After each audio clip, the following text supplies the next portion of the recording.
Hace un mes nos reencontramos con un viejo amigo, mi esposo y yo. Y entonces vimos a su hijo, que en su momento era pequeño, era un chico de aproximadamente 26, 27 años.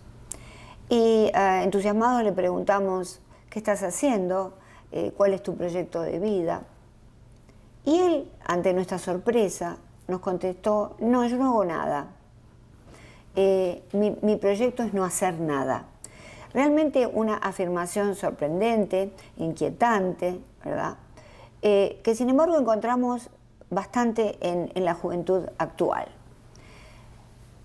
Esa anécdota, ese encuentro, me dio la posibilidad de pensar en realizar algo acerca del tema que hoy desarrollamos, nihilismo, la filosofía de nuestro tiempo. ¿Y qué es esta palabra abstrusa, aparentemente difícil de entender, de la cual no se habla, pocos conocen? Sin embargo, el concepto ya se conocía desde la antigua Grecia. ¿De qué se trata? Y como siempre, me gusta ir a las etimologías y luego el concepto. Desde el punto de vista etimológico, nihil viene del latín nada. El nihilismo sostiene que en lugar de haber algo que funcione como fundamento de todo lo que hay es nada. Ahora, ¿cuál es el fundamento de todo lo que es? ¿Cuál podría ser considerado así? Dios, por ejemplo. Dios, creador del universo. Los principios, los valores que sustentan el desarrollo de toda sociedad sana y de todo individuo sano. Pues no creen en eso. No creen, por lo tanto, repetimos, en valores y principios. No creen en ninguna autoridad o jerarquía. No cree que la vida tenga sentido, y esta es la parte más controversial, porque si la vida no tiene sentido, entonces no encontramos un propósito para seguir adelante y comienzan los procesos de autodestrucción. Un nihilista, entonces, debemos aclarar, no es un revolucionario, no es un alborotapueblos, no es un anárquico, es aquel individuo que no cree en nada, de nuevo, y para quien la vida no tiene sentido y no tiene aspiraciones vitales, que son fundamentales para seguir adelante. Hay un libro de Viktor Frankl, El hombre en busca de sentido, que hicimos una conferencia, después le voy a dejar el link. Muy importante este sentido que aparentemente los nihilistas no tienen. El nihilismo no es una creencia en nada o deseo de nada, es una negación de todo sustento, de todo principio, de todo antecedente de lo que hay. Es como si hubiéramos aparecido o nacido del vacío. Se llama nihilismo existencial también. ¿Por qué? Porque evidentemente está hablando de la existencia, para negarla o para negar sus fundamentos, pero está hablando de la existencia. Entonces es un nihilismo existencial. El tema de no encontrarle sentido a la vida fue muy rechazado desde ya por otras corrientes de pensamiento opuestas al nihilismo. Por ejemplo, Ayn Rand, una filósofa contemporánea ya fallecida, dice: el nihilismo es la negación de un espíritu vital imprescindible. ¿Por qué? Porque no podemos tener esta filosofía, en nada se puede confiar, nada es seguro y nada es lo que parece. No podemos, porque el hombre, desde el punto de vista evolutivo, tiene en su raíz un sentido optimista de la vida, porque si no, no hubiéramos llegado a ser Homo sapiens sapiens. Ese gran optimismo biológico y de la voluntad del hombre nos llevó a este momento de desarrollo. ¿Cuándo surge el concepto de nihilismo? Y vemos que surge en la literatura. En un libro que les recomiendo, es atemporal, sirve para todos los tiempos, una novela estupenda, Padres e hijos, de Iván Turgeniev o Turgenev. Esta novela se encuentra desarrollada en la Rusia rural durante la década de 1850. El personaje principal se llama Bazarov, es un nihilista.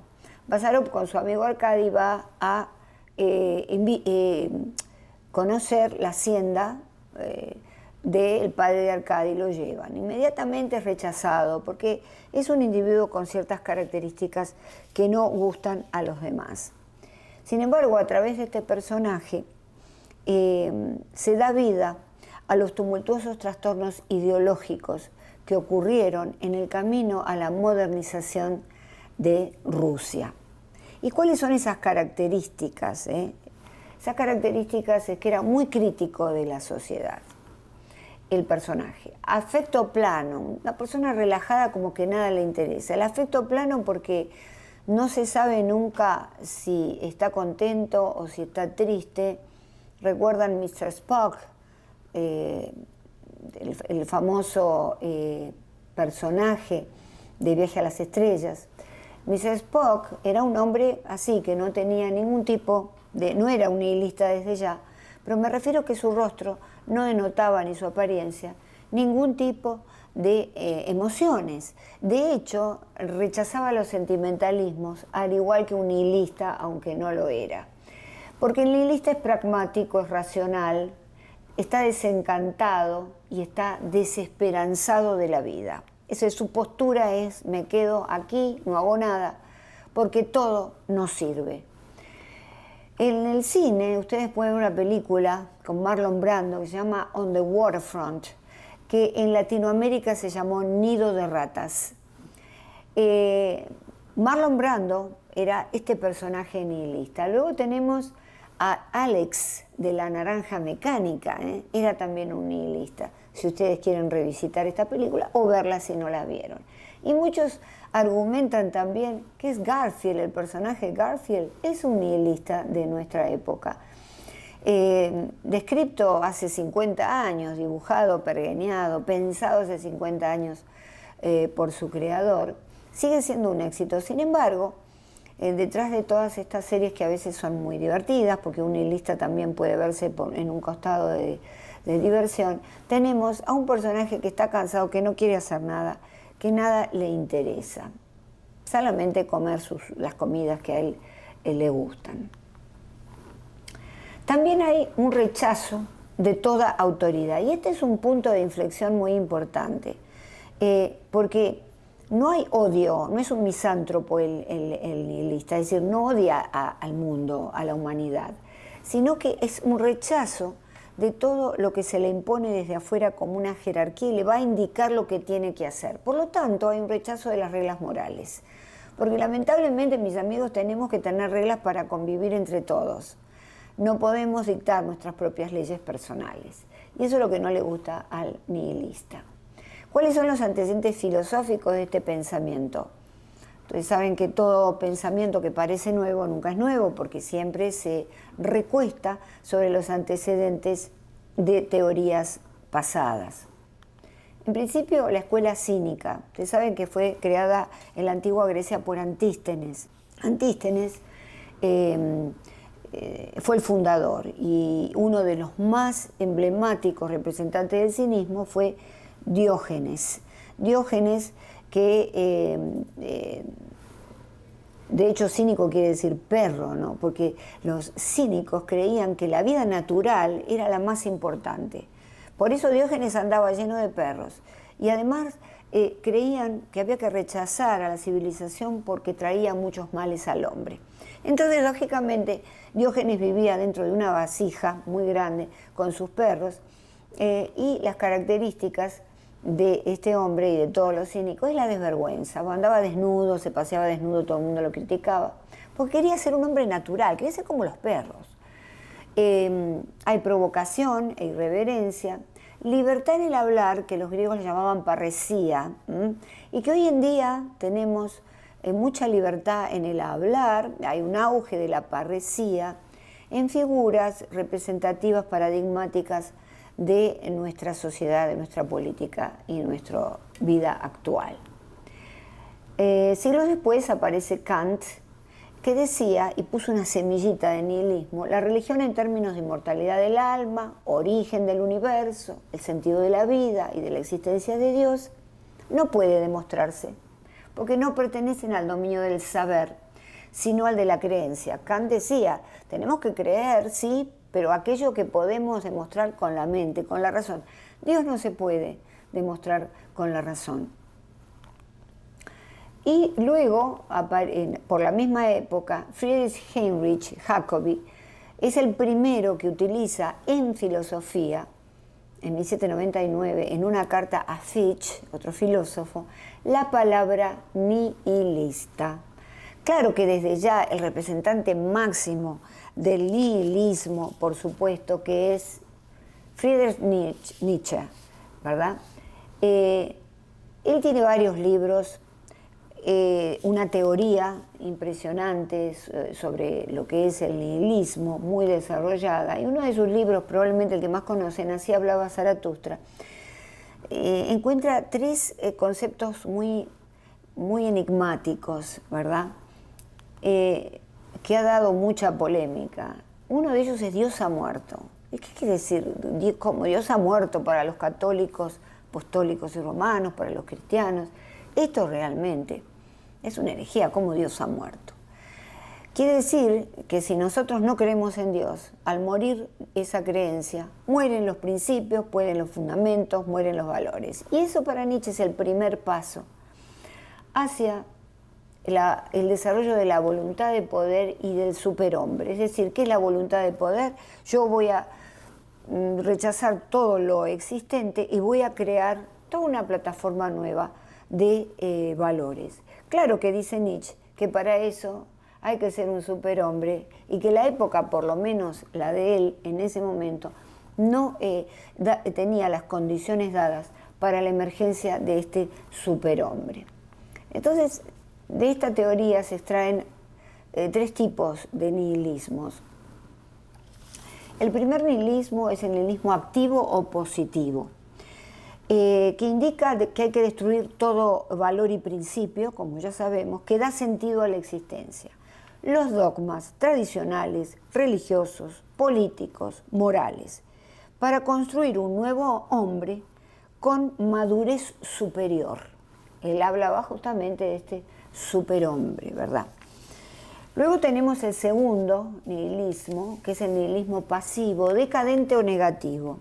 Y este es un nihilismo en donde se adapta a esto de la nada y corresponde a actitudes, por supuesto, y sentimientos altamente negativos. Y acá hay un borde difuso con la enfermedad mental, porque fíjense que este nihilismo pasivo, aquel que lo abraza, es decir, que descree de todo pero no intenta crear nada nuevo, lleva a la inacción, la desesperanza, la negligencia, la autodestrucción y la falta de deseo de vivir. Atención, estamos viendo mucha falta de deseo de vivir hoy en los jóvenes. ¿Por qué? Porque hay un derrumbamiento espiritual.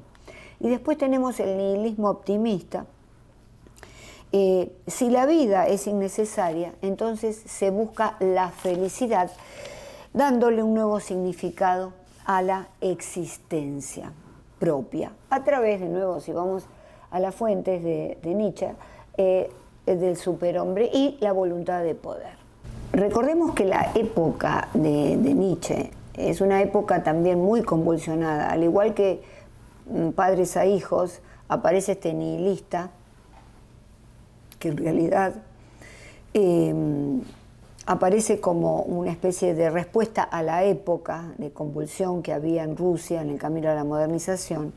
Nietzsche, en este caso, del siglo XIX, es una época también altamente cambiante. Es una época donde las máquinas parecían reemplazar o que iban a reemplazar al hombre.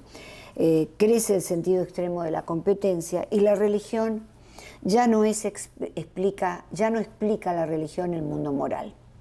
Es decir, que siempre que aparece algún tipo de nihilismo marcado en la sociedad es porque ocurre algo. Lo mismo en nuestra época. Nuestra época es una época nihilista, la filosofía de nuestro tiempo, porque justamente hubo una revolución muy importante, como la época de Nietzsche, la revolución industrial, en las dos eras, en nuestro momento, la revolución de las comunicaciones, la aparición de la inteligencia artificial, todo eso hace mover el piso y aparece la filosofía nihilista.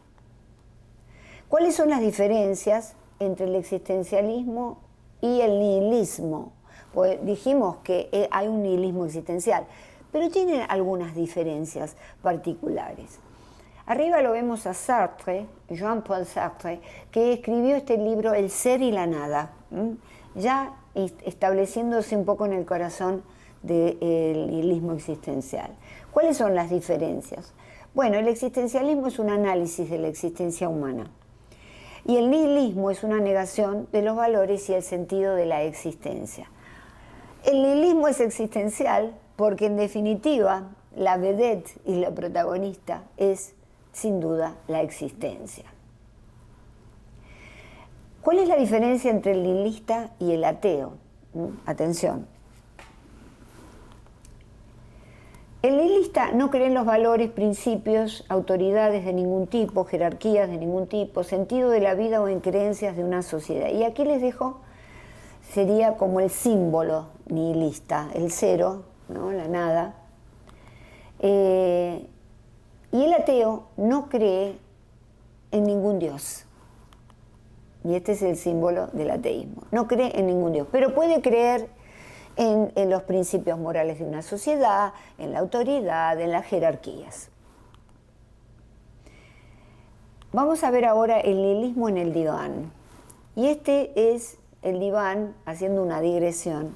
Les comento, ese es el diván de Sigmund Freud en su casa, donde pasó los últimos años de su vida, en Londres, y al cual yo tuve la suerte de tener ese tour en torno a la casa y ver este magnífico digamos, diván. La foto del diván estaba conmigo, de modo que busqué una en internet para que ustedes vieran la ilustración de este nihilismo en el diván. Primero vamos a decir lo siguiente: hay un nihilismo terapéutico en medicina, antes de entrar a la psicología. Joseph Skova, que fue el creador de la medicina moderna en Viena, decía que utilizaba el nihilismo terapéutico y decía: dejar al cuerpo recuperarse solo a través de dietas apropiadas como tratamiento de elección a muchas enfermedades. Vale decir que no creía en la medicación, ¿verdad? Sino que de alguna manera estaba creando una medicina alternativa en ese momento. Y esto lo quiero remarcar. Se usa el nihilismo terapéutico en medicina para personas mayores. ¿Y qué implica esto? Encogerse de hombro frente a sus enfermedades. Bueno, tiene tal enfermedad. Bueno, ¿para qué lo vamos a medicar? ¿Para qué le vamos a hacer este estudio? Total, es una persona mayor, se va a morir. Se ve, por ejemplo, en los trasplantes. Si aparece un corazón, para un trasplante de corazón, se lo da primero a una persona joven y no a un mayor. Es decir, hay un nihilismo terapéutico. Y ahora vamos a la psicología, digamos. El nihilismo terapéutico en psicología es aceptar que la muerte y el sufrimiento no tienen un sentido per se, un sentido inherente.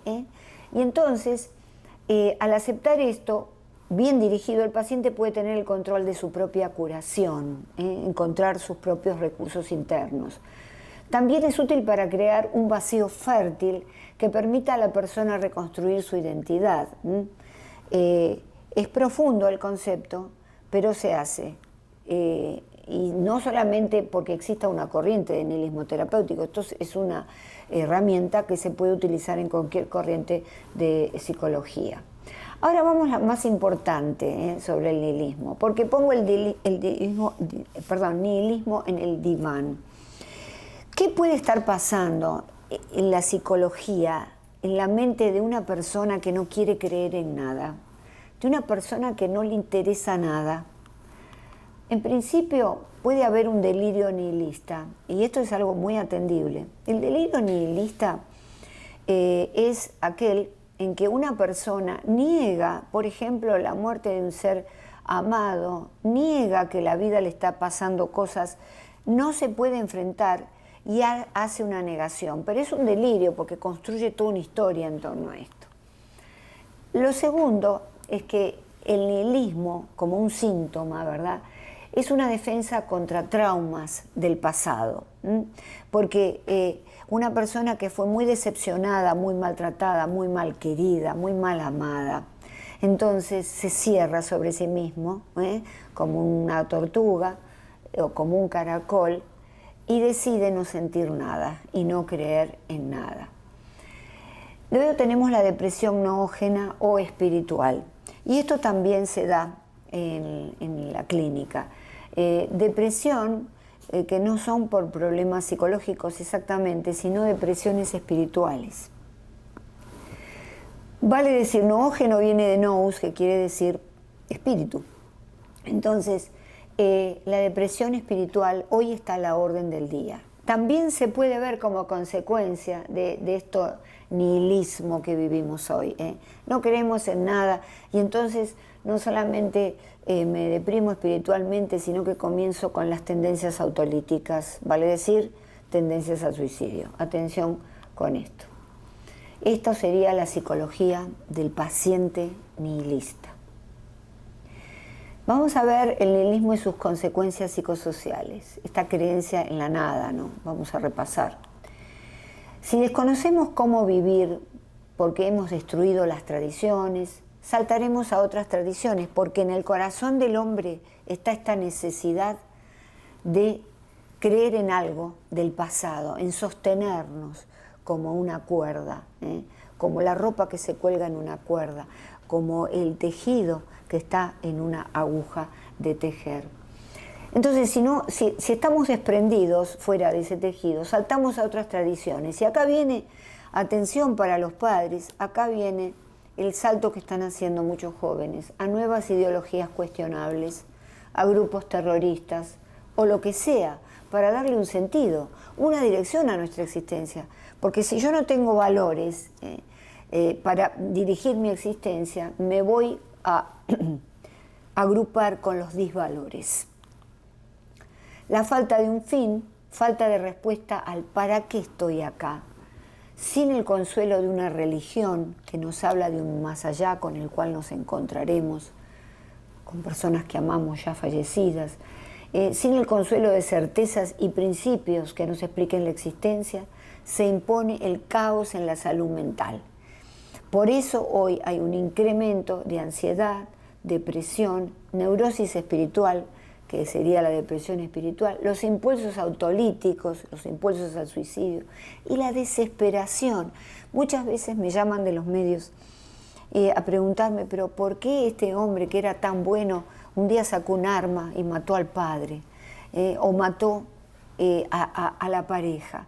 Era un hombre sin antecedentes de salud mental, porque a veces se llega a un punto de no retorno, se llega a la desesperación y se comete un acto delictivo por esa misma desesperación que está impulsada por la sociedad en la que vivimos, sin duda. Una sociedad preñada premiada de nihilismo, en donde el nihilismo permea la política, la economía y sobre todo la condición humana. Y además los hogares, la crianza de los hijos. Entonces ahora volvemos al nitty-gritty, vamos al punto más profundo, la adolescencia moderna y el nihilismo. Y vemos que a través de esta corriente de nuestro tiempo hubo una caída de las tradiciones y rituales. Es decir, esas tradiciones tan ricas que nos indicaba qué hacer, ¿verdad?, en la vida, y que ya ahora no existen, lamentablemente. ¿Por qué? Porque parece que estamos criados solos, no reconocemos, no hay ligazón con los padres. Ese saber transgeneracional que los abuelos, que los papás nos fueron pasando y nosotros tenemos el orgullo de poder pasarlo a nuestros hijos. Es un saber transgeneracional. Fíjense, tampoco hay rituales del amor y de la esperanza. Sin embargo, los jóvenes, sin rituales del amor y la esperanza y con las tradiciones caídas, crean sus propios rituales. Por ejemplo, los ritos de iniciación en las universidades, cuando entra alguien que hacen una fiesta y se tiene que emborrachar hasta casi morir. Eso es un ritual, por supuesto, negativo y destructivo. Pero a falta de lo otro positivo, nos vamos, sobre todo los jóvenes, al extremo opuesto. Entonces, al perder las tradiciones y los ritos, hay una pérdida de la trascendencia social y familiar. Por eso hoy en día la sociedad se está disgregando, se está desestructurando y destruyendo. Por supuesto, en el hogar, como consecuencia de esta caída de las tradiciones, hay falta de figuras de autoridad. Fíjese, los adolescentes necesitan rebelarse frente a la autoridad. Por eso debemos usar la autoridad. El adolescente necesita, aunque él no lo va a decir porque es biológico, es una tendencia, necesita rebelarse contra los padres, decirle, no, yo pienso distinto, pelearse con los padres y que el padre le ponga el límite. Esto es muy importante, porque esta falta de figura en el hogar nos lleva a muchos desastres. Por ejemplo, en la época del siglo XIX, que era otra la adolescencia, había figuras de autoridad. Los hijos le temían al padre. Bueno, era mejor temer que no tener padres, ¿verdad? Le temían al padre por las digamos, penitencias que podían tener. Y además estaban muy molestos porque no podían expresar su sexualidad en público. Hoy en día, hoy no tienen ningún problema, hoy no están molestos para nada, hacen todo lo que tienen que hacer con orgullo frente al público. De modo que estamos, atención, los valores son importantes, los principios son importantes, los límites son importantes, el no es importante. Por favor, vamos a ponerlo en la casa. Una persona tiene que estar al frente de ese chico, de esa chica. La palabra que acompaña a la filosofía nihilista es reinventarse. Hoy hablamos de reinventarnos como una construcción solitaria sin que nada nos anteceda, sin ligazones de afecto con nadie, sin valores o disvalores previos que nos ayudaron a llegar a esta instancia. Vale decir que reinventarse, en todo caso, nunca es reinventarse en el vacío, que es lo que propone la era nihilista de nuestro tiempo, ¿verdad? Siempre tiene que haber una ligación. Para reinventarse satisfactoriamente tiene que haber una ligación de afecto con los seres del pasado, que están presentes los padres o si no lo están, pero tiene que haber esa ligación de afecto, con los valores que nos enseñaron, o a veces los disvalores, pero tenemos algo para trabajar, ese material para trabajar y poder cambiar nuestro destino. Fíjense lo que dijo Charles Harper, PhD. Nuestra cultura está sufriendo una plaga de enfermedades mentales. ¿Cómo podía ser de otra manera? Para estar psicológicamente sano, la gente necesita algo que esperar, algo en lo que creer. Necesitamos héroes a los que admirar, historias que inspiren, caminos claros hacia la virtud y un sentido de que no solo el mal, sino la bondad es real. Necesitamos sentir que la tierra es sólida bajo nuestros pies. Las figuras de autoridad anteriores, los héroes que admirábamos, nuestros padres, los próceres de la historia, hoy son los influencers de TikTok los que nuestros jóvenes admiran, ¿verdad?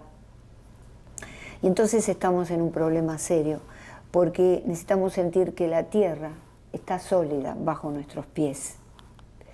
Fíjese, la familia, desde mi punto de vista, es como un barco portaaviones, dispuesta a proteger, alojar, solventar, pero también a ser la plataforma de lanzamiento de los hijos hacia la sociedad y un refugio seguro en tiempos difíciles cuando decidan regresar al hogar o visitar el hogar.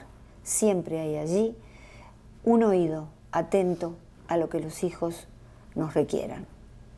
Espero que esto les haya servido como un análisis para educar mejor a los hijos y poder transitar esta época tan convulsionada, tan tumultuaria que vivimos, ¿verdad? Los dejo hasta la próxima conferencia y como siempre les digo, cuídense, quiéranse, cuidan y quieran a los seres que aman a su alrededor. Hasta entonces.